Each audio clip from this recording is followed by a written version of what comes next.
우리는 이제 추석을 맞아서 많은 사람들이 기쁜 명절을 준비하느라 정신이 없습니다. 그러나 미국에서는 얼마 전에 9.11 테러 20주년을 맞았습니다. 많은 기념 행사도 있었지만 언론들을 제가 한번 이렇게 쭉 살펴보니까 아직도 사라지지 않은 음모론들, 이 테러의 배후에 누가 있었는지, 과연 어떤 일이 있었는지에 대해서 그 음모론들을 살펴보는 흥미로운 기사를 여러 낸 것을 보게 되었습니다. 미국은 지금도 9.11 테러에 대한 음모론뿐만 아니라 여러 음모론으로 인해서 굉장히 만신창이가 되어 있습니다. 선거 조작설, 그리고 여러분 잘 아시는 분도 있고 안 계신 분도 계시지만 QAnon이라고 하는 굉장히 복잡한 이야기들, 이런 음모론들이 굉장한 많은 사람들의 지지를 받고 있습니다. 역사상 음모론들은 항상 있어 왔습니다. 우리가 알고 있는 역사에 있는 음모론들이 있죠. 그런데 요즘에는 이 인터넷의 영향으로 말미암아 음모론이 굉장히 빠른 속도로 확산이 됩니다. 그리고 거기에 동조하는 사람들도 굉장히 많이 생깁니다. 여러분, 음모론이라는 것이 무엇이겠습니까? 우리가 정확하게 알지 못하는 일에 대해서 사람들이 자체적으로 학습한 것을 내어놓는 배후를 밝히는 이론입니다. 제가 나름대로 생각해 본 정의인데, 사람들은 정확하게 밝혀지지 않는 일들에 대해서 내가 갖고 있는 정보와 내가 알고 있는 것을 통해서 무엇인가를 찾아보게 되는 거죠. 그러면서 배후가 이것이다라고 내놓는 것이 음모론의 모습들입니다. 코로나 바이러스, 빌 게이츠가 만들었다는 사람 굉장히 많습니다. 빌 게이츠 컴퓨터 만들었지 바이러스까지 만들었는지는 잘 모르겠습니다.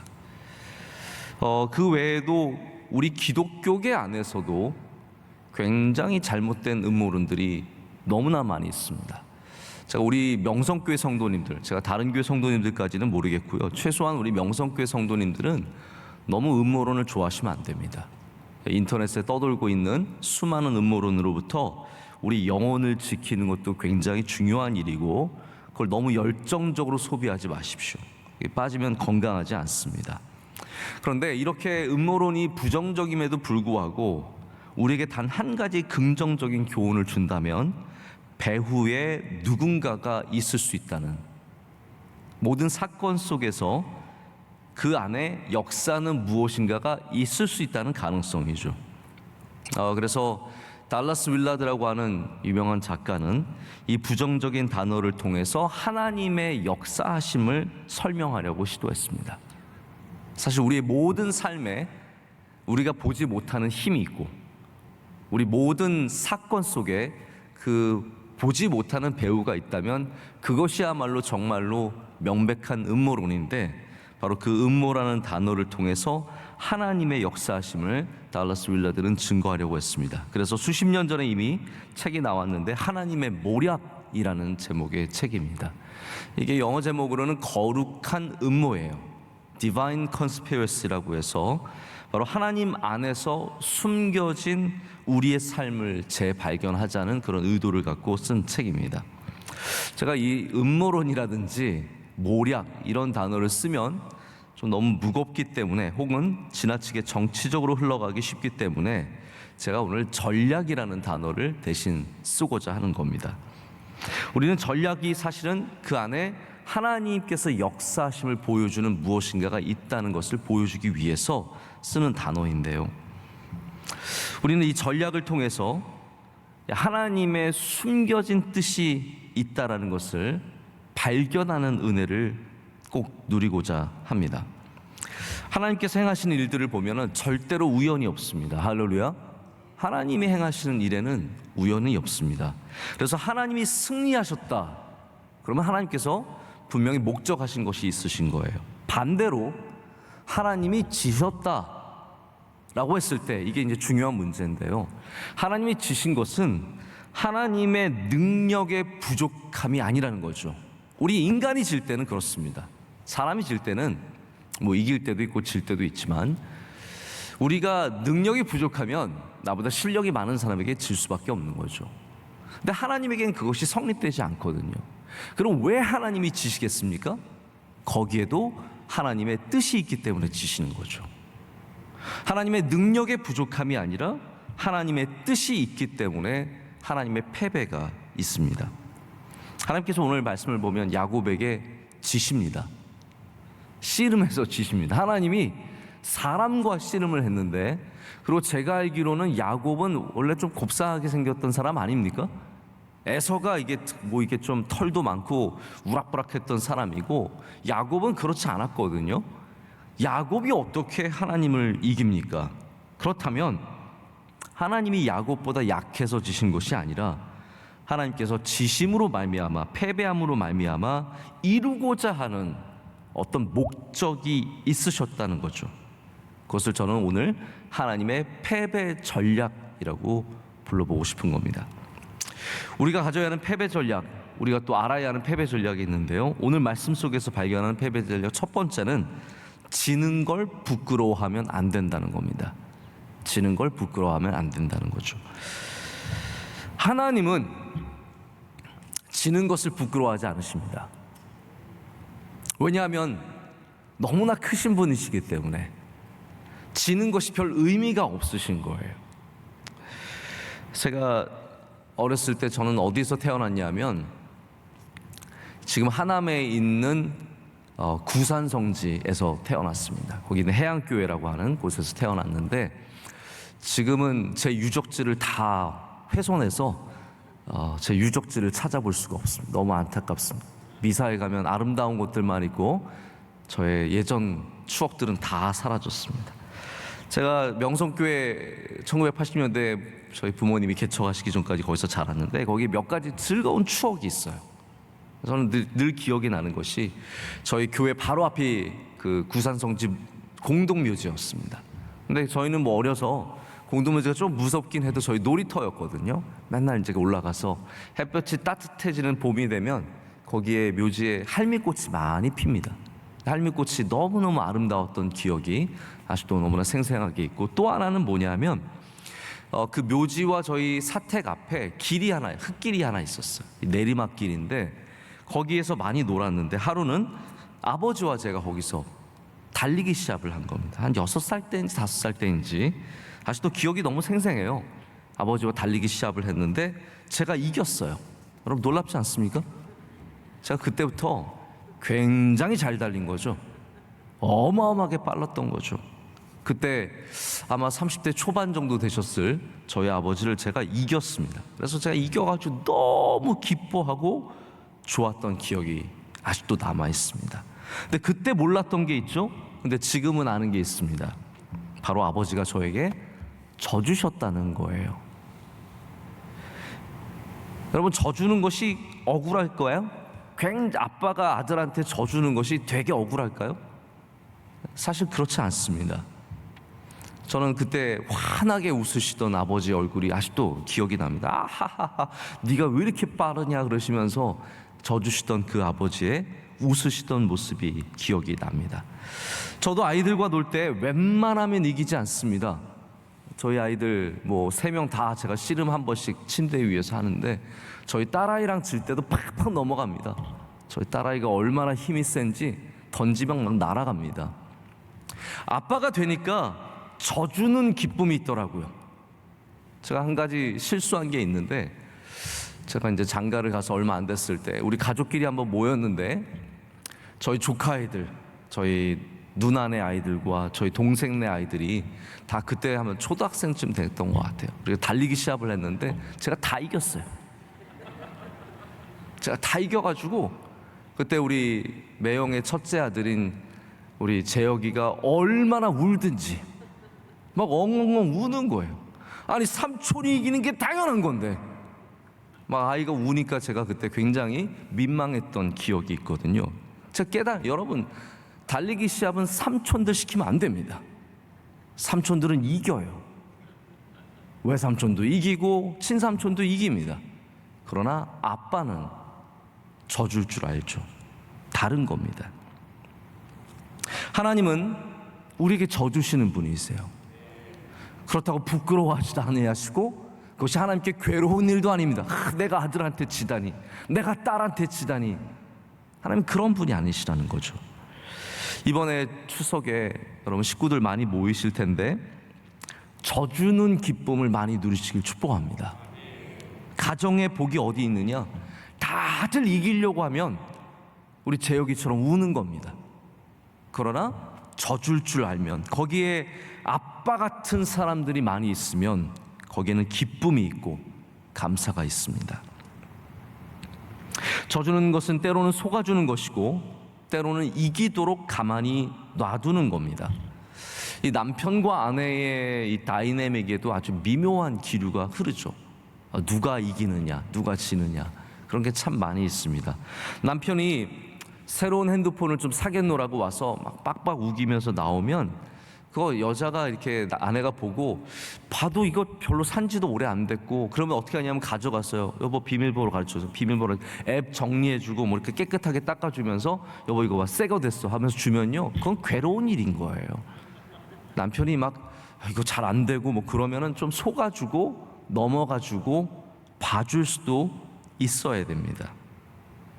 제가 생각해 보면 저희 부모님도 그렇고 저희 아내도 그렇고 저에게 참 많이 져주셔서, 생각해 보면 다 속아주고 다 넘어가주고 다 져준 것이 아닌가라는 그런 생각을 갖게 됩니다. 오늘 본문에 나오는 이야기가 바로 그런 이야기죠. 하나님은 속아주시고 져주십니다. 사실 본질적으로 우리는 하나님의 승리에 대해서 관심이 많거든요. 여호와 니시, 우리가 정말로 원하는 것은 하나님의 승리의 깃발이 우리 가운데 이렇게 크게 꼽히고 그것이 펄럭이는 것입니다. 우리 삶 가운데 하나님의 승리가 있는 것이 얼마나 좋은 일입니까? 그런데 우리는 본문에서 전혀 다른 상황을 만나게 됩니다. 패배하시는 하나님, 그것도 한낱 사람에게, 야곱에게 씨름을 지시는 하나님이라는 거죠. 이걸 우리가 받아들일 수 있냐는 겁니다. 이게 신학적으로 가능한 일이겠습니까? 하나님은 능력과 권능의 하나님이시기 때문에 근본적으로 신학적으로요, 뭐 철학적으로도 말씀 똑같은 건데 패배할 수가 없는 하나님이세요. 그렇기 때문에 하나님은 패배하실 수가 없기 때문에, 패배하신다면 그것은 선택적인 패배라는 거죠. 하나님께서 지기로 작정하셨기 때문에 지신 것이지 능력이 약해서 지신 것은 아니라는 겁니다. 거기에 하나님의 의도가 있고 하나님의 모략이 있고 하나님의 전략이 있습니다. 그것을 오늘 우리가 패배의 전략이라고 부르는 겁니다. 여기 중요한 사실이 있습니다. 하나님의 목적은 항상 그렇습니다. 여러분, 하나님의 목적은 이기는 것도 아니고 지는 것도 아닙니다. 하나님의 목적은, 더 큰 목적은 뭐냐면 하나님의 뜻이 이루어지게 하시는 것입니다. 그래서 이기고 지는 것은 과정일 뿐이지 결코 이것이 끝이 아니에요. 우리들은 이기는 게 끝이에요. 이겨서 금메달 따고 단상에 서는 게 끝입니다. 그러나 하나님에게는 그 너머의 것들, 더 중요한 것들, 하나님의 뜻을 이루시는 것에 더 큰 목적이 있다라는 말입니다. 그래서 우리가 목숨 걸고 기도하고 목숨 걸고 달려들면 하나님께서는 우리에게 많이 져주십니다. 그걸 아셔야 돼요. 그렇다고 하나님께서 부끄러워하지 아니하십니다. 내가 누구에게 졌다고 패배를 부끄러워하지 아니하십니다. 왜냐하면 패배를 당하시더라도 성경에 보면 종국에는 하나님의 뜻이 이루어지는 역설적인 승리가 항상 있기 때문이죠. 성경에서 패배의 절정이 무엇입니까? 예수 그리스도의 십자가입니다. 우리는 패배의 상징을 지금 교회에다 두고 사는 거예요. 우리 목걸이, 십자가 목걸이 하신 분은 패배의 상징을 늘 갖고 다니시는 겁니다. 하지만 여러분, 그 패배가 죽음의 권세에 패배한 것 같았지만 그 패배가 영원했습니까? 아닙니다. 며칠 가지도 않았습니다. 오히려 그 패배를 통해서 하나님께서는 완전한 승리를 거두셨습니다. 할렐루야. 죽음의 권세를 이기셨고 죄의 권세를 이기셨습니다. 그래서 지신 것 같지만 절대로 지신 게 아니죠. 바울을 보면 사도행전에서 늘 쫓겨요. 늘 돌맞습니다. 바울은 온통 패배의 삶을 산 것 같지만 아닙니다. 바울은 완전히 승리한 것입니다. 하나님의 뜻을 이루는 사람이 되었습니다. 오늘 본문 가운데 야곱이 하나님을 이깁니다. 자, 야곱이 하나님을 이기면 야곱의 뜻이 이루어지느냐? 자, 그게 중요한 거거든요. 야곱이 하나님과 막 겨루어서 이겨서 그다음에 야곱의 욕망과 야곱이 갖고 있는 기도 제목들이 다 이루어지느냐? 결과적으로 제가 말씀을 드리자면 결코 그렇지 않습니다. 사실 그런 게 아니에요. 요나가 하나님의 명령을 어기고 도망갑니다. 제가 만약 하나님이라면 도망갈 때부터 꽉 잡았을 거예요. 그런데 하나님은 가만히 내버려 두십니다. 하나님은 엄청 져주세요. 절대로 우리를 꽉 잡고 하나님 원하신 대로 막 끌고 다니지 아니하십니다. 그냥 막 가만히 놔두시고 엄청나게 져주십니다. 요나가 하나님을 이긴 것 같지만 나중에 보십시오. 요나의 뜻이 이루어지는 것이 아니라 하나님의 뜻이 이루어집니다. 우리나라 옛 우화를 이제 들어보면 이제 곳곳에서 비슷한 이야기들이 많이 전승으로 내려오죠. 그 중에 하나가 도깨비와 씨름을 해서 이긴 이야기들이에요. 제가 한번 쭉 살펴보니까 제주도부터 어마어마하게 이 이야기가 많이 다녀요. 근데 도깨비와 씨름을 해서 이기면 소원을 들어준대요. 그래서 밤새 싸워서 도깨비와 싸워서 이긴 사람이 금은 보화를 얻은 이야기들이 여기저기서 내려옵니다. 제가 이 이야기를 보면서 이거 하나님의 이 씨름 이야기가 비슷한 것이 아닌가라는 생각을 해봤는데 사실 그렇지 않습니다. 전혀 다른 차원의 이야기입니다. 하나님은 우리가 씨름을 해서 이기면 우리의 소원을 들어주시는 존재가 아닙니다. 다시 말씀드리지만 야곱이 씨름을 해서 하나님을 이겼지만 야곱의 소원이 이루어진 것이 아니에요. 야곱이 아무리 이겼어도 하나님이 지신 하나님이 야곱에게 은혜를 베풀어 주심으로 말미암아 야곱이 복을 얻게 되는 것이죠. 그래서 여러분, 하나님을 이긴다고 우리가 복을 받는 것은 아닙니다. 하나님의 은혜를 받아야 복을 얻게 되죠. 너무 하나님을 이기려고 하지 마십시오. 우리가 하나님 앞에 은혜를 사모하는 자들이 되면 이기지 않아도 하나님이 우리에게 은혜와 복을 주실 줄로 믿습니다.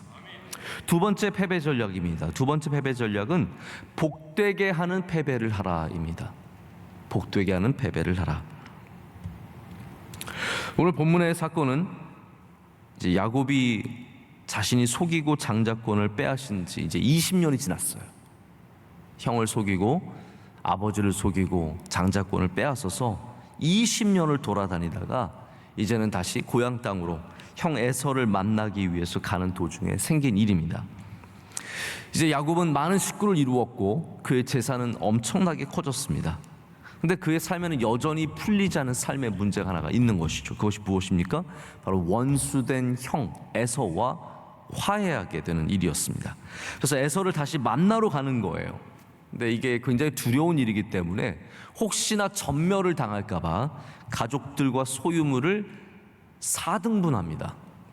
이렇게 4개의 무리를 이루어서 따로따로 다 차례대로 야복강을 건너가게 하고 홀로 그 뒤에 남아있었을 때 밤에 생겨났던 일입니다.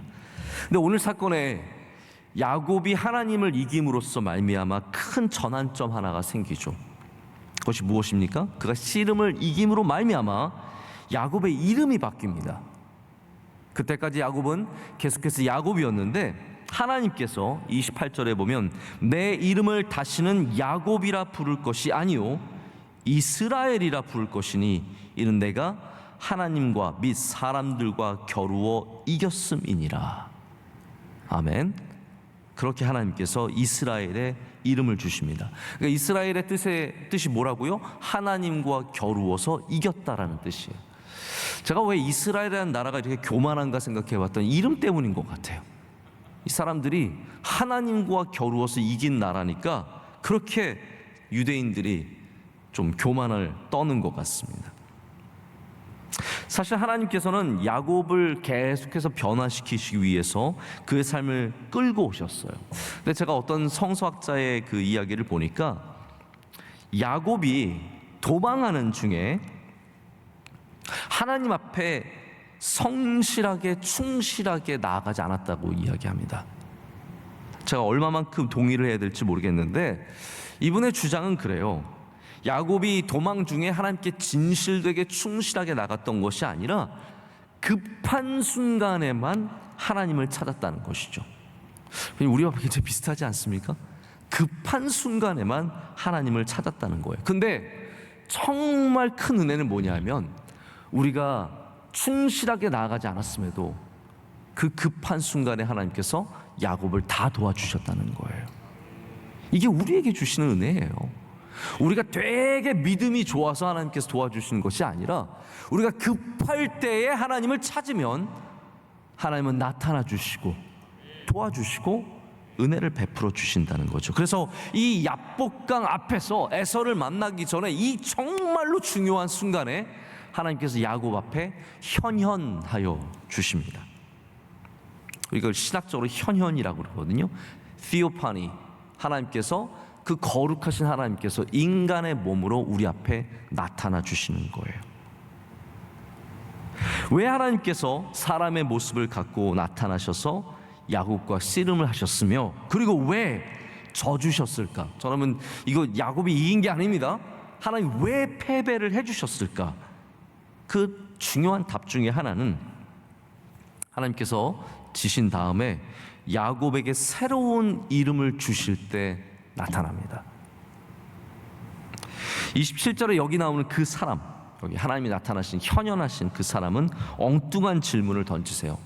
네 이름이 뭐냐? 라고 물어봅니다. 이거 식사를 다 마치고 난 다음에 근데 이름이 뭐예요? 라고 물어보는 것과 똑같은 거예요. 야곱을 만나서 씨름을 다 하고 다 한 다음에 네 이름이 뭐냐? 라고 물어보십니다. 원래 하나님은 그의 이름을 아시죠. 근데 그가 말하기를 원하시는 거예요. 너의 정체가 뭐냐? 너는 어떠한 사람이냐? 라고 물었을 때 야곱은 제가 야곱입니다 라고 말합니다. 야곱의 뜻은 무엇입니까? 발 뒤꿈치를 잡는 자입니다. 야곱은 그런 거예요. 야곱은 평생 지금 하나님 앞에 이기 전까지 어떤 삶을 살았냐면요, 남의 발꿈치를 잡는 삶을 살았습니다. 그래서 내가 원하면 그걸 꼭 붙잡고 놓지 않는 땡깡 부리는 삶을 사는 거예요. 여러분께서 저와 이제 제가 언제 저의 시선이 바뀔지 모르는데 저는 야곱을 약간 삐딱하게 봅니다. 야곱이 좀 그런 사람이에요. 그런데 중요한 건 뭐냐면 하나님이 그런 사람을 사랑해 주셨다는 거죠. 야곱이 완벽한 사람이 절대로 아닙니다. 야곱은 속이는 사람이에요. 여러분, 그래서 속이는 게 좋다고 성경은 말해주는 게 아니에요. 속이고 약간 문제가 있고 땡깡이나 부리고 남의 발끝 뒤꿈치만 잡지만 하나님이 그를 사랑해 주시면 그가 복된 사람으로 변해간다는 것이 성경의 이야기라는 거죠. 이 사람 땡깡 부려서 얻은 게 많습니다.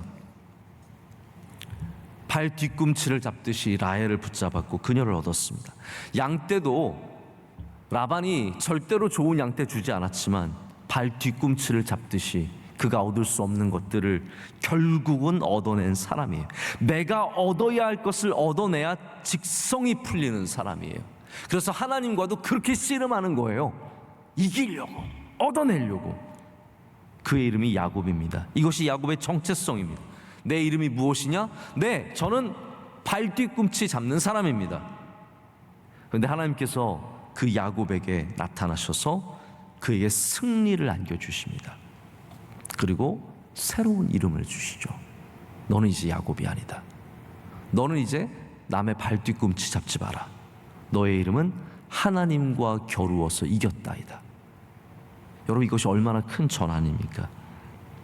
야곱에게는 콤플렉스가 있습니다. 그가 늘 자신이 원하는 것을 얻었지만 실상은 한 번도 이겨보지 못했다는 거예요. 그런데 그런 야곱에게 하나님은 기꺼이 승리를 주시고 이름을 바꾸어 주십니다.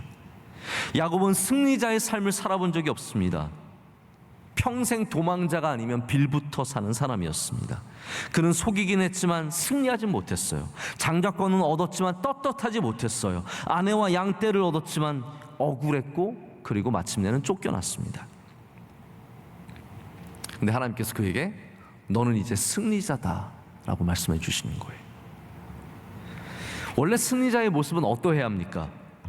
승리자의 모습은 여유가 있어야 합니다. 할렐루야. 여러분, 승리자의 삶을 사십시오. 야곱이 아니라 이스라엘이 되셔야 됩니다. 승리한 사람은 여유가 있고 남을 돌봐줄 수 있고 사랑할 줄 알고 살펴볼 줄 압니다. 이번에 추석 때 모이셨을 때 야곱이 아니라 이스라엘로 가시길 바랍니다. 오늘이 야복강이에요. 오늘 하나님을 만나셨으니까 이제는 이스라엘이 되어서 친척들을 만나셔야 합니다. 부모님을 만나시고 자녀들을 만나셔야 거기에 에서를 만날 때 두려움과 걱정과 그 날카로움들이 사라지고 승리자로 오히려 가서 에서와 함께 끌어안고 부둥켜 안고 울 수 있는 것이죠. 하나님은 이 비겁한 도망자 야곱을 만나셔서 이제는 승리자 이스라엘이 되게 하셔서 에서를 만나게 하시는 겁니다. 하나님께서 왜 야곱에게 져 주셨겠습니까? 승리를 통해서 발꿈치를 잡는 사람이 하나님과 겨루어 이기는 사람으로 바꾸어 주시기 위해서. 하나님의 궁극적인 패배의 목적, 전략이 뭐냐? 우리를 복되게 하시기라는 거죠. 우리를 복되게 하시기 위해서 져주시는 거지 패배하시는 것이지 우리가 그냥 이김으로 복을 받는 것은 아니라는 거예요. 여러분, 차이를 아시겠습니까? 우리는 내가 이겨서 복을 받으려고 하는데 그게 아니라 하나님은 우리에게 져주심으로 하나님의 패배를 통해서 우리에게 복을 주시는 겁니다. 여러분, 하나님이 오늘도 우리에게 져주신다는 사실을 잘 기억하셔야 됩니다. 우리가 원하는 길 하나님의 생각과 달라도 가만히 놔두십니다. 우리가 막 붙잡고 싸워서 이기려고 하면 하나님께서 그냥 너 이겨라 놔두십니다. 그런데 여러분, 절대로 방심하면 안 됩니다. 왜냐하면 하나님은 져주시는 가운데도 우리를 변화시키시기 때문이에요. 궁극적인 변화는 우리가 하나님과의 만남 속에서, 그것이 승리든 패배든 우리가 하나님의 만남 속에서 일어나기 때문에 하나님은 이 과정 가운데 야곱을 변화신 것처럼 우리도 바꾸어 주시고 변화시켜 주실 줄로 믿습니다. 세 번째 패배 전략입니다. 세 번째 패배 전략은 이기는 게 다 이기는 게 아니다입니다. 여러분, 우리말에 그런 말 있죠. 지는 게 이기는 거다. 할렐루야. 여러분, 어른이 되면 그 말을 잘 이해를 해야 되고 그 말을 또 잘 실행할 줄 알아야 됩니다. 지는 게 이기는 거다. 오늘 야곱이 이겼거든요. 근데 이기는 게 다 이기는 게 아니라고 말씀을 드렸죠. 31절에는 오늘 우리가 읽진 않았지만 그는 평생 절개되는 장애를 앉게 됩니다. 이 허벅다리가 빠지죠. 뭐 이게 옛날에는 전혀 다른 표현으로 이렇게 썼지만 지금은 이제 허벅지, 아마 고관절쯤 된 것 같아요. 이거를 탁 뗀 거예요.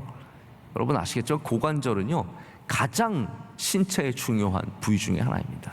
이거가 빠지고 이거가 부러지면 그 다음부터는 제대로 잘 걷지 못하고 활동도 잘 못하는 거죠. 야곱은 사실은 이긴 것 같지만 평생 장애를 얻게 됐습니다. 야곱의 삶을 돌아보면 야곱이 승리할 때마다 이런 일들이 있었어요. 가만히 생각해 보세요. 야곱은 승리를 했지만 결국은 항상 거기에 상처를 입었어요. 장자권 뺏었어요.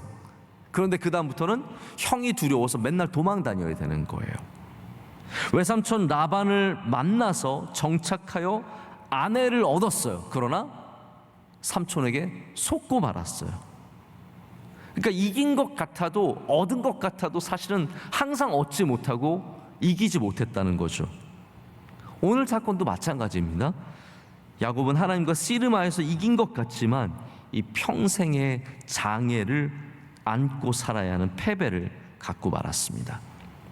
그래서 내가 이겨서, 내가 승리해서 내가 큰 복을 누렸다는 것도 있지만 동시에 그 승리의 증거죠. 이 허벅다리의 아픔을 평생 느끼면서 살았을 것입니다. 우리가 기억해야 되는 것이 있습니다. 우리는 이기는 것이 항상 다 이기는 게 아니라는 걸 알아야 돼요.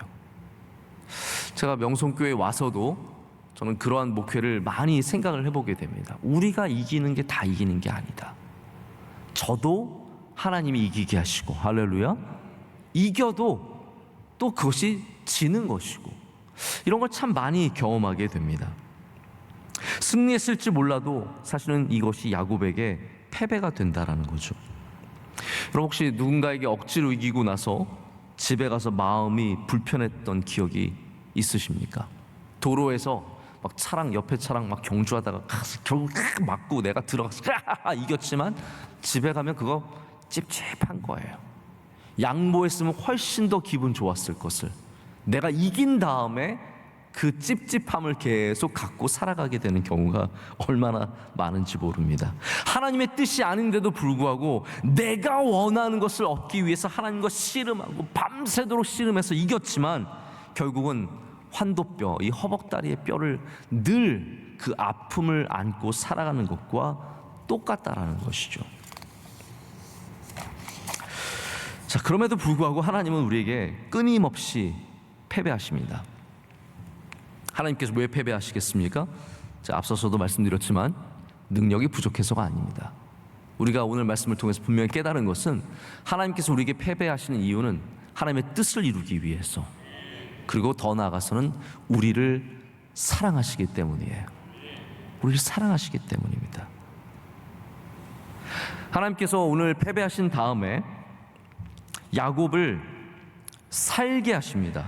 이제 오늘 말씀은 브니엘이라는 그런 장소의 이름이 생긴 바로 그 이야기가 됨으로써 오늘 말씀에도 나오게 되는데, 원래 하나님의 얼굴을 보면 살 수가 없습니다. 그래서 모세도 하나님의 얼굴을 보지 않기 위해서 철저하게 가렸고, 그리고 하나님께서 늘 구름 가운데 나타나셔서 하나님이 절대로 그 모습을 보지 못하게 하십니다.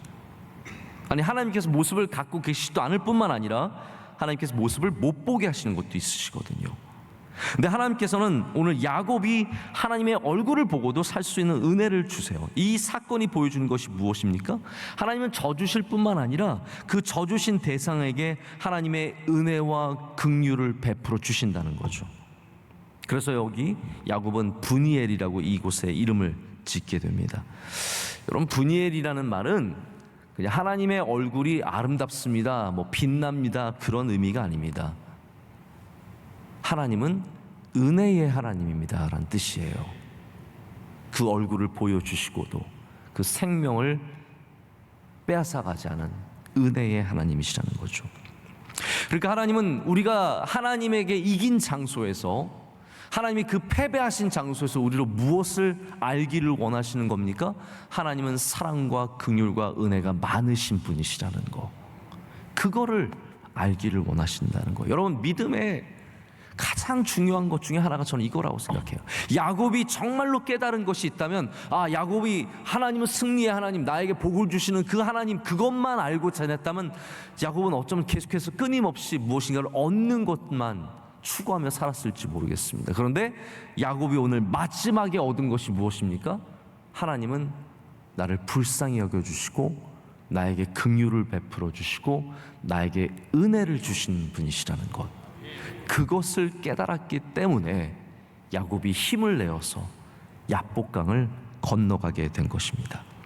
제가 말씀을 맺겠습니다. 오늘 저는 이 패배 전략을 통해서 하나님께서 우리에게 늘 승리만 하시는 분이, 여러분 억지로 하나님께서 다 데려가시는 것이 아니라 우리가 하나님과 씨름할 때 하나님께서 얼마나 우리에게 많이 져주시는지, 얼마나 많이 스스로 패배하시는지, 그것을 보여드리고 그 가운데도 하나님의 뜻이 이루어진다는 것을 말씀을 드리고 싶었습니다.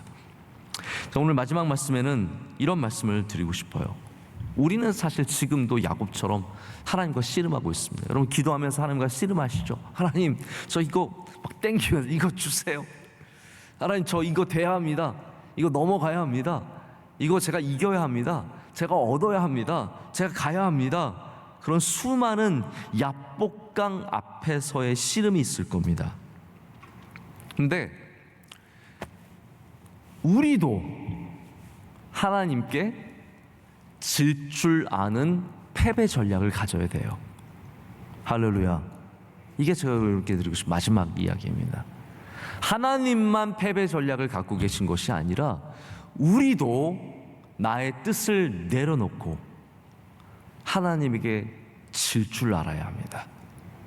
하나님에게 질 줄 알고, 하나님 앞에 승복할 줄 알고, 하나님 앞에 엎드릴 줄 알고, 하나님 앞에 패배할 때, 여러분, 저는 거기가 야복강보다 더 위대한 장소가 될 것이라고 분명하게 믿습니다.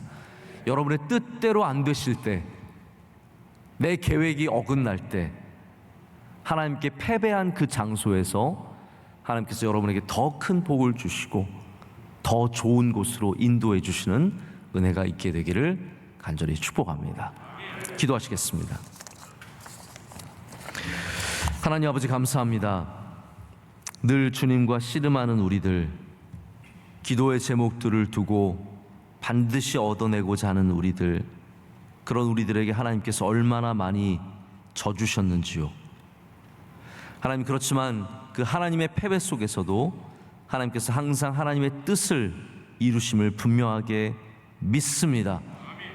하나님, 우리 주님과 씨름하는 그 장소에서 하나님의 뜻이 이루어지게 하여 주시오며, 우리의 정체성이 변하여 발의 뒤꿈치를 잡는 자에서 하나님과 겨루어 이긴 자, 참 승리를 맛본 자가 되게 하여 주시옵소서. 그로 말미암아 승리자의 삶을 살게 하여 주시오며, 우리 하나님께 영광 올려드리는 그런 귀하고 복된 삶으로 변화되게 하여 주시옵소서. 이 모든 것을 주님께 감사함으로 아뢰었고, 우리와 겨루어 패배하시고 그러나 우리를 영원토록 사랑하시는 예수 그리스도의 이름으로 기도드립니다. 아멘.